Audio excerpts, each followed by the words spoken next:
Hello and welcome, this is GG Your Face and I'm going to be talking about a game between DIMAGA and KróLu. DIMAGA is playing as the red Zerg player at the upper right hand corner of the screen, and KróLu is playing as the yellow Protoss at the lower left hand side of the screen. The map is Shakuras Plateau, and this map is made for pretty much early expanding, as KróLu has placed one pylon at the top of his ramp.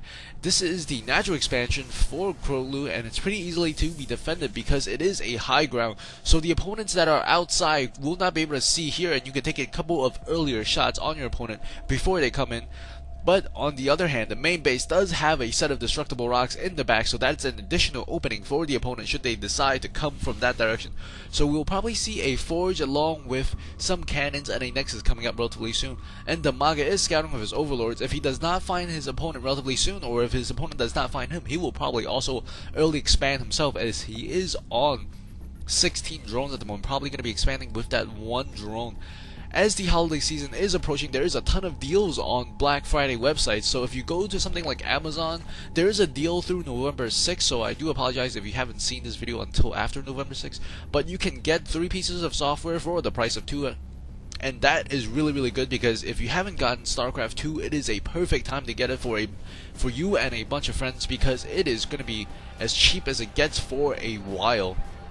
I do suggest you check it out. Once again, that deal is through November 6th. It is like blackfriday.info something or other, but just check for it. It's on Amazon and they do ship it and stuff.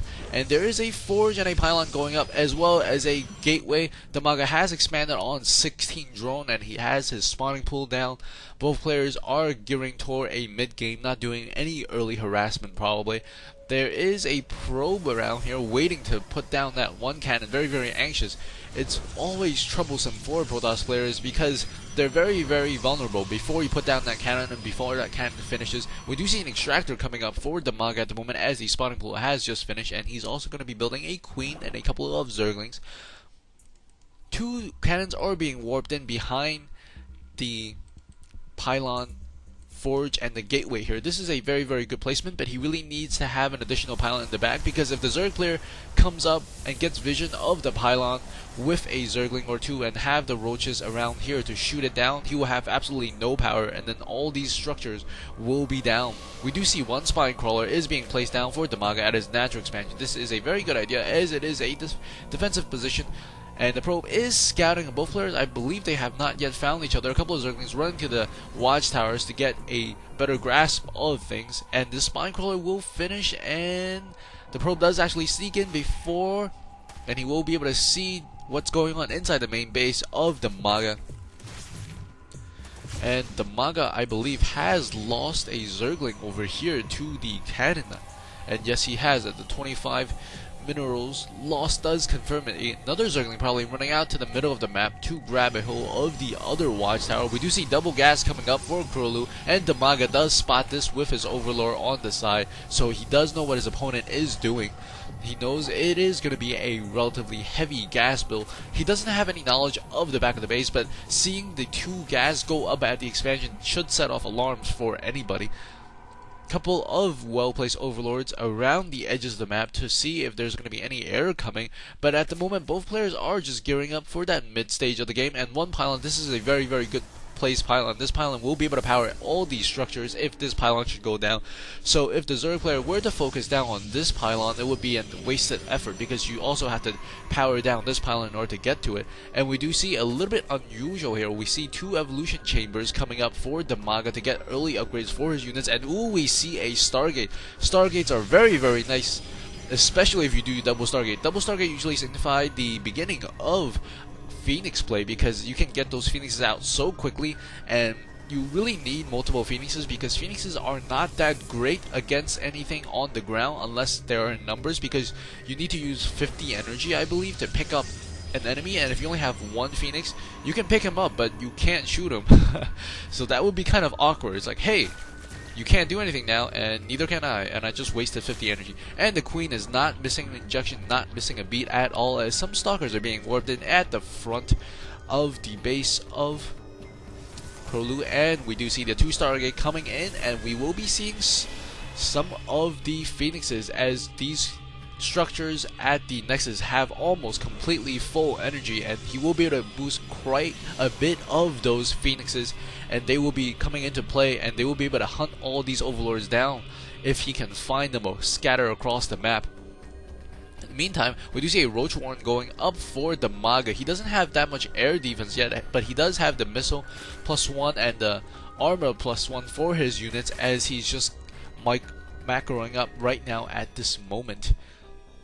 It looks like DIMAGA has 4 gases, and his opponent also has 4 gases. So if we take a look at the income tab, both players relatively the same, even though DIMAGA has a couple more harvesters. The army count does show almost a slight advantage for DIMAGA, as he does have more drones, and this one stalker is patrolling back and forth to try to deny the scouting of the Overlord should an Overlord come, because he really does not want to reveal the Stargates until he has a significant number of Phoenixes, and 4 Phoenixes or 5 Phoenixes should be sufficient, because the drones are, I believe, around 40 or 50 HP. They're 40 HP, and these units do 10 damage to light, so if you have one of them pick it up and you have the other 4 or so shoot at it, it should be a one-shot, and it'll take care of it really quickly as long as they're bunched up together.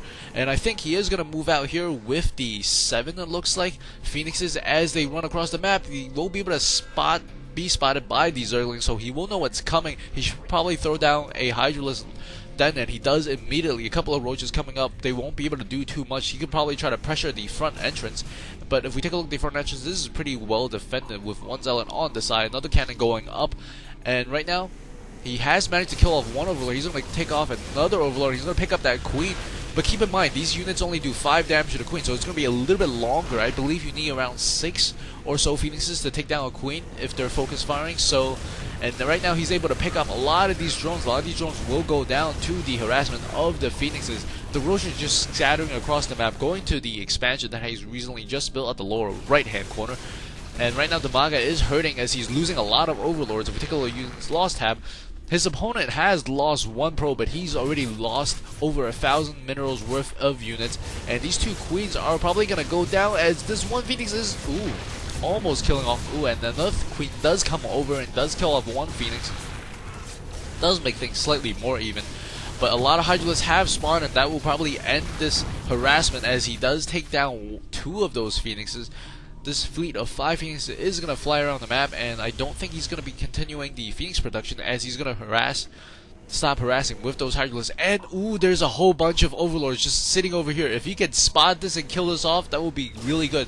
And he does see it, and he's going to be able to supply block his opponent if he gets it. And DIMAGA right now is supply block. He is getting the upgrades for his Hydralisk with the range upgrade, and he's also getting the missile upgrades for his other units as well as armor. So it's going to be 2 upgraded units for DIMAGA as he's working on the back rocks, and the back rocks is down.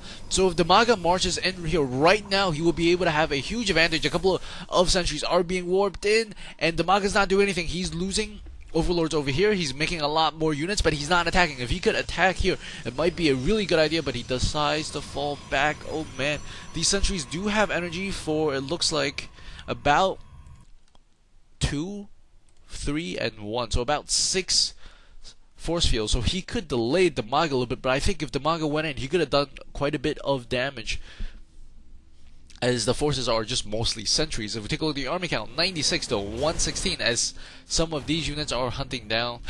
I believe that was a Zergling.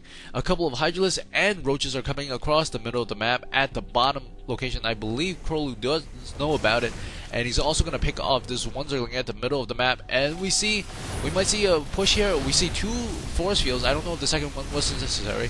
And the Roaches are going to be able to come in here and probably kill off some probes if they want to, but they're going to try to pick away at this gateway.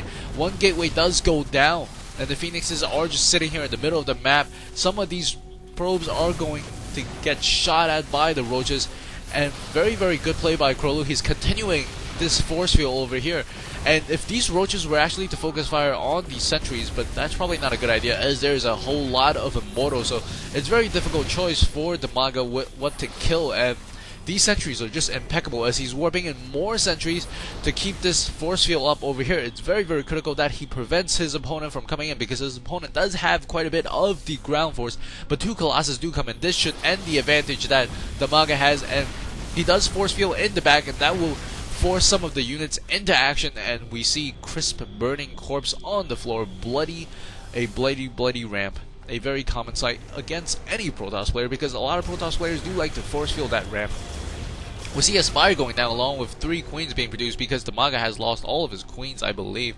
If we take a look at the unit station, there are absolutely no queens. A whole bunch of Hydralisks, a whole bunch of Roaches versus a couple of Colossus, some Immortals, and a bunch of Sentries. The Sentries were absolutely pivotal to prevent KróLu from losing the battle. 1 queen has spawned, and it's pretty well upgraded. It's 2/2/2. So it is a pretty even battle, I think, at this point, even though DIMAGA is hurting a little bit. He is ahead in upgrades as well as economy, but KróLu is hanging in there with his impeccable sentry force fields, and we see a couple of Phoenixes picking up some drones at the back, and he will be able to escape. The 5 Phoenix fleet is still alive and well. He started out with 7, down to 5 now, but it's still doing quite well. 4 gateways being opened along with the Templar Archive. He is going to be switching to the Templar tech. This is really good play, I think, because the Colossus can easily get taken down by Corruptors if DIMAGA builds a bunch of Corruptors, and DIMAGA's ground force is very strong. He really needs to find another way to have a solid gateway army, because Templars can always warp into Archons if you run out of energy, and we do see a lot of Corruptors coming out on the field. That may be a little bit too many for just 2 Colossuses, but we will see what will happen. We do see the +1 upgrade is being done by DIMAGA at the moment, and the Storm is being researched. I'm sure he's going to be chrono boosting that, as almost every single Protoss player wants that Storm as soon as possible. And we see a couple of Phoenixes harassing the side of the base. On the right hand side, we see a lot more Corruptors coming out on the field. I think there was a total of 11, as some Corruptors are gathering at the middle of the map. The Phoenixes will try to harass once again at the back of the base. There's simply a lot of drones over here. You could probably transfer some drones to the other base, as there's only about 5 mineral patch, and these mineral patch are very low on minerals. And he does pick up that 1 queen, and this queen is probably not going to go down. I think you really need 6 Phoenixes and continuous focus firing to take down the queen, and the queen does get picked up once again, but that is an extra 50 energy. The Protoss player KróLu has decided to grab the middle expansion to try to keep up the economic advantage and the economic fight with DIMAGA, as some of these Phoenixes are still trying to pick off some of these drones at the back of the base. A lot of Corruptors. 1 Corruptor is caught out of position, but there's a bunch of Corruptors at the middle of the map moving toward this position, and that will be able to scare these Phoenixes away. I don't know if they're going to be quick enough to pick them off, and there's still 5 of these Phoenixes flying around the map. Very nice control there from KróLu. KróLu has, at the same time, with that harassment, secured himself a 3rd base, a 2nd expansion. If we take a look at the unit count right now, we see a lot of Immortals, a couple of Zealots, and 2 Colossus, and a handful of Sentries, and we see a lot of Templars. We should see a good number of Storms, as this Overlord is going to be taken down. DIMAGA at the moment is supply block. Once again, the army size at 160 to 158. Very close, even though DIMAGA was supply block a couple of times. But I think DIMAGA is losing a little bit of the lead he had, but he still does have the lead in terms of upgrades. KróLu only has 1-1, whereas his army has 2-2, and his air does have 1-0 at the moment. The amulet is being researched for the Templars, as those will allow them to use Storm right away, and we see a lot of cannons. Wow, that is simply a lot of cannons for that expansion. I'm not sure if that's completely worth it, but I guess he really wants to focus his attention at the main base and at the expansion he recently got, and there's still the same number of Phoenixes. These Phoenixes, 4 Phoenixes now. These Phoenixes each have a lot of kills. All of them have around 10 kills, and a couple of Corruptors are flying around the map. That is a lot of Corruptors. That is, looks like almost 19 or so Corruptors. And these Phoenixes are still flying around the map. And I think we might see a push here from KróLu. He's coming inside with the Colossus, and a lot of Storms are probably going to come off. These Roaches are getting toasted by the Colossus, and the Immortals are making them turn into waste. A lot of Storms go, 2 Storms go off, but DIMAGA does smartly disengage, but I think he might be in a lot of trouble here, because the Corruptors in the middle map, the Corruptors can't really do too much but take down the 2 Colossus he has, but he still does not have an answer for the Immortals, Zealots, and the Stalkers. The 2 Colossus, excuse me, were gonna go down immediately, but these Corruptors can't do anything, and DIMAGA does GG. I think DIMAGA simply had too many Corruptors that game. Hope you guys enjoyed that. That was incredible play from these Phoenixes. If you like what you see, please do subscribe, and also follow me on Twitter, as I will keep you guys updated on what I'm doing and when games are coming online. Thanks, and I'll see you guys at the next game.